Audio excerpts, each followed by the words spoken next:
Bonjour tout le monde, bonjour à toutes, bonjour à tous, chers étudiantes, chers étudiants, chers apprenantes et apprenants, bonjour dans cette nouvelle vidéo, toujours dans la suite des séries concernant les algorithmes machine learning. Donc, on a vu un ensemble d'algorithmes machine learning, à savoir la régression dans ses différentes formes, régression linéaire simple, la régression linéaire multiple, régression polynomiale, la régression logistique, les arbres de décision, les KNN.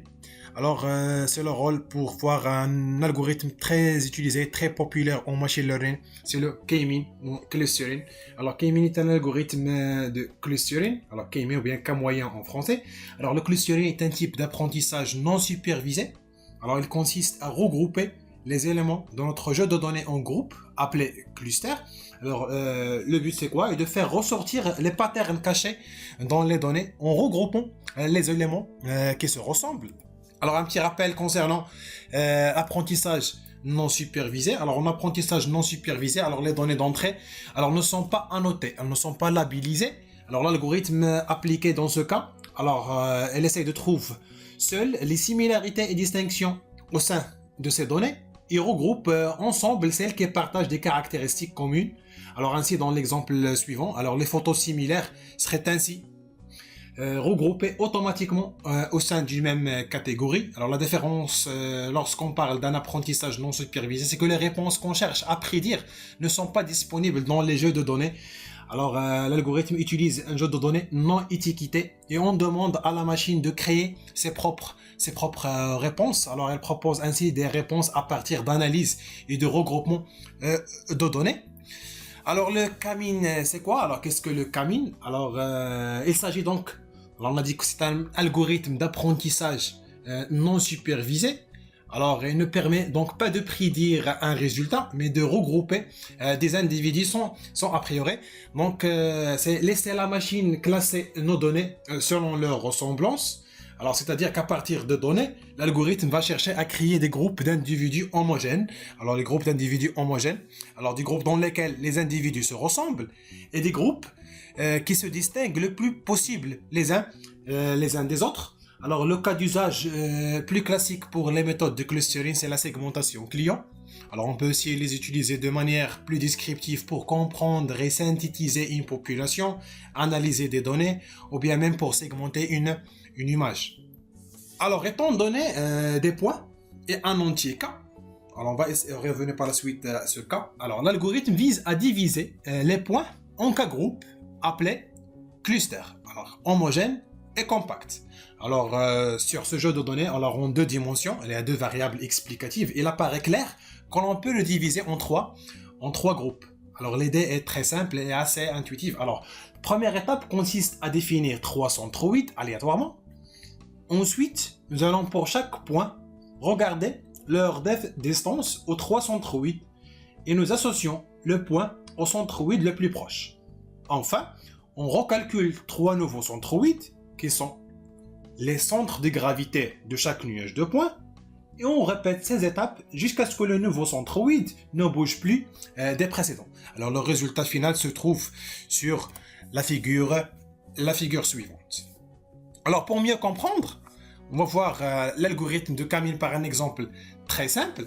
Alors on suppose qu'on a une base de 10 clients pour lesquels on connaît deux variables explicatives, à savoir par exemple l'ancienneté et le panier moyen, ou bien l'âge et le panier moyen, ou bien le salaire, etc. L'essentiel qu'on a deux variables explicatives et on souhaite créer trois groupes en utilisant la méthode K-mean.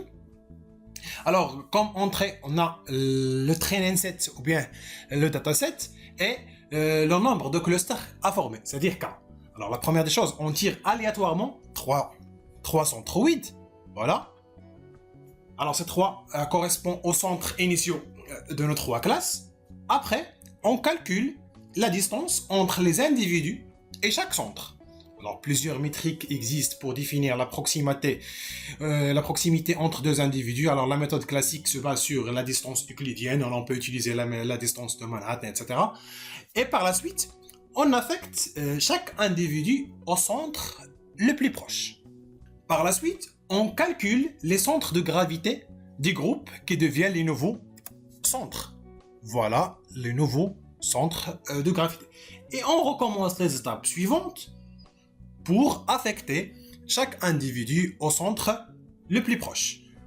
On répète ces étapes jusqu'à ce que les nouveaux centroïdes ne bougent plus des précédents.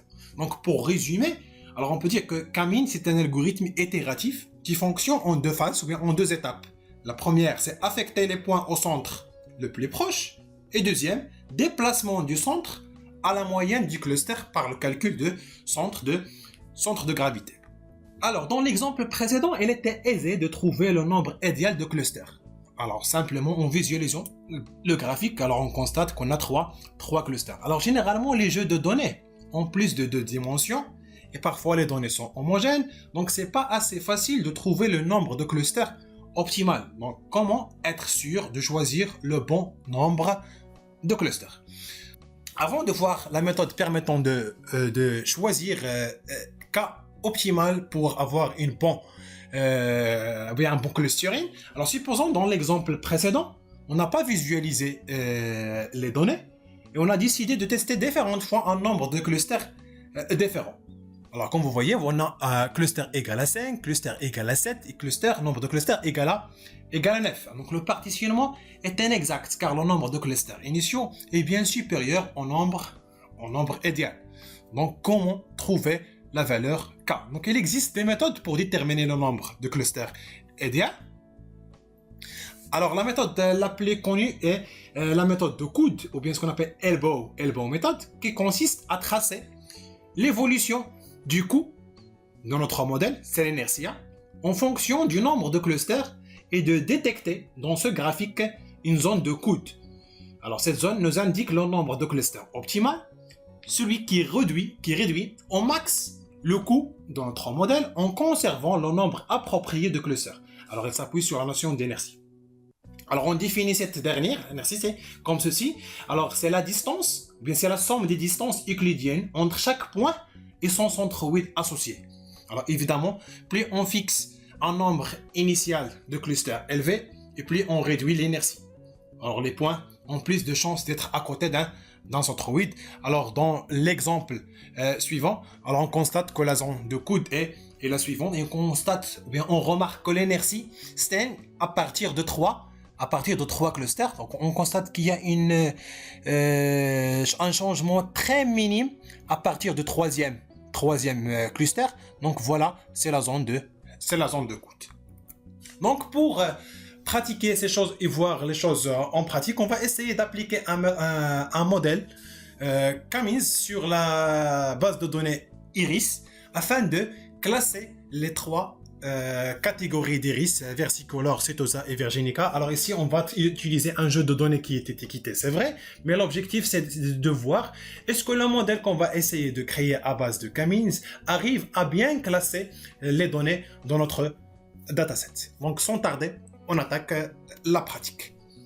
Voilà, alors dans cet exemple, on va essayer de créer un modèle Kamine afin de regrouper les fleurs d'iris selon les catégories disponibles dans notre dataset.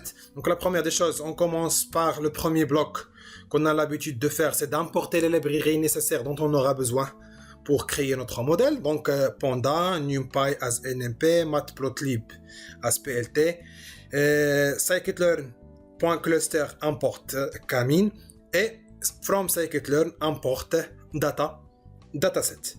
Voilà. Alors la première des choses, j'exécute.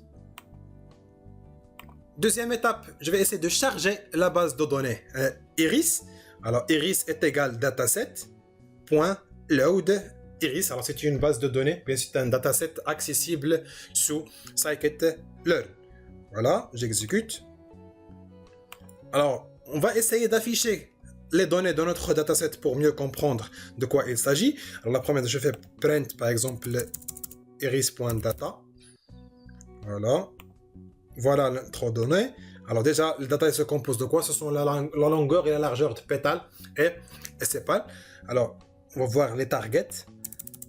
Iris.target. Voilà, 0, 1 et 2. Puisqu'on a 3, on a 3 classes. Donc on aura besoin de cette information juste pour comparer le résultat de notre modèle avec la réalité. Alors on va faire iris target names pour voir les noms des targets. Voilà, Setosa, Versicolor et Virginica. Et on peut même voir les noms des future. Alors, future names.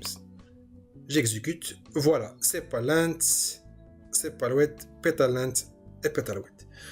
Parfait, c'est bon. À l'étape suivante, on va essayer de stocker les données en tant que data frame. Alors, en utilisant la librairie Panda. Alors, ce qu'on va mettre dans X, ce sont les données, c'est-à-dire les variables explicatives. Voilà, PD, point data frame, iris.data. Après, on va définir les nombres des colonnes. X colonne, sepal length, sepal width, petal length, petal width. Et Y, qu'est-ce qu'on va mettre en Y? Ce sont les targets, c'est-à-dire 0, 1 ou bien 2. Donc, je l'exécute. Voilà, par exemple, si on veut afficher... Voilà, si on va afficher par exemple les variables explicatives X. Voilà, les variables explicatives. On a 4 variables explicatives. Ici, on affiche Y. Avec comme nom de colonne, c'est classe. J'exécute. Voilà la classe 0. Les 50 premiers 0. Les deuxièmes 50 sont 1. On a la classe 1. Et troisième classe, c'est C2. Voilà, parfait. Voilà, maintenant, ce qu'on va essayer de voir, on va essayer de représenter le dataset dans un graphe à 2 dimensions en utilisant la longueur et la largeur pétale pour avoir une idée de quoi ça ressemble. Donc, j'exécute. Voilà notre graphe. Donc, on constate plus ou moins, d'après une première vision, qu'on a 2 classes. La représentation nous montre 2 classes, sachant qu'on a dans les vraies classes de notre dataset, ce sont 3. Mais alors, on a essayé de présenter uniquement la longueur et la largeur de pétales. Alors, ce qu'on va essayer de voir par la suite, c'est que on va essayer de visualiser les classes, mais dans notre dataset. Alors, X pétale, width et length. Mais ce qu'on va essayer de voir, c'est qu'on va colorer chaque point en fonction de la réalité en utilisant les 3 couleurs green, red et bleu. Voilà. Et en affectant à notre array iris.target soit 0, elle appartient à la classe 0, donc elle va l'afficher en couleur green. C'est à la classe 1 couleur red et la classe 3 c'est couleur bleue. Alors S égale à 20, c'est uniquement la size ou bien la taille, le size des points à afficher. Voilà, j'exécute et voilà. Voilà, déjà on constate qu'il y a 3 classes. Voilà la première en green, en vert, deuxième en rouge et troisième en bleu. Alors, supposons qu'on ne connaît pas le nombre de cas, alors que c'est le cas pour l'ensemble des datasets non étiquetés. Donc, il faut choisir le cas approprié, ou bien le nombre de clusters appropriés. C'est pour cela qu'on va utiliser la méthode de coude, ou bien elbow méthode. Donc, utiliser la méthode elbow pour trouver le nombre optimal de clusters. Donc, on va utiliser une liste. Alors, nommer inertia. Alors, iners, on va déclarer une boucle pour i allant de 1 jusqu'à 10. On va créer un modèle Camin en utilisant à chaque fois le nombre de clusters 1, 2, 3, 4, 5 et ainsi de suite. On va fitter le modèle et on va attribuer le résultat à la liste en utilisant la fonction append camin.inertia. Donc, il va calculer à chaque fois l'inertia et va le mettre dans la liste inert et ainsi de suite. Donc, j'exécute. Voilà. C'est un simple warning, c'est pas grave. Alors, par la suite, on va afficher la courbe de la méthode elbow. Alors, plt.plot. Voilà, l'inert, c'est la liste qu'on a créée précédemment. Le titre, c'est la méthode elbow avec le label pour x et y. J'exécute. Voilà. Alors, une fois on exécute, alors on constate, voilà, la méthode ou bien la zone de coude dans laquelle on trouve que le nombre de clusters idéal est égal à 3. Voilà. Ce qu'on va essayer de faire par la suite, on va créer notre modèle, mais cette fois en utilisant le nombre de clusters appropriés qu'on a trouvé en utilisant la méthode elbow. C'est 3. Donc, modèle égale camin n cluster est égal à 3 et on va fitter le modèle. J'exécute. Parfait. Alors, si j'affiche maintenant les résultats trouvés par mon modèle, on a utilisons model.labels ou bien on peut utiliser model.predictx. C'est le même résultat. Donc j'exécute. Voilà. Je trouve, voilà la classe 1. Voilà, après, il y a classe 0, classe 2, etc. Alors, ce qu'on va essayer de voir, c'est visualiser les classes prédites par le modèle. Alors, on visualise les classes prédites par le modèle. Alors, color L égale mp.array green, red, blue, plt.skater, xpetalLength, xpetalWidth, mais cette fois, en utilisant model.labels et pas iris.target. Donc, la dernière fois, on a vu, voilà, iris.target, c'est la réalité.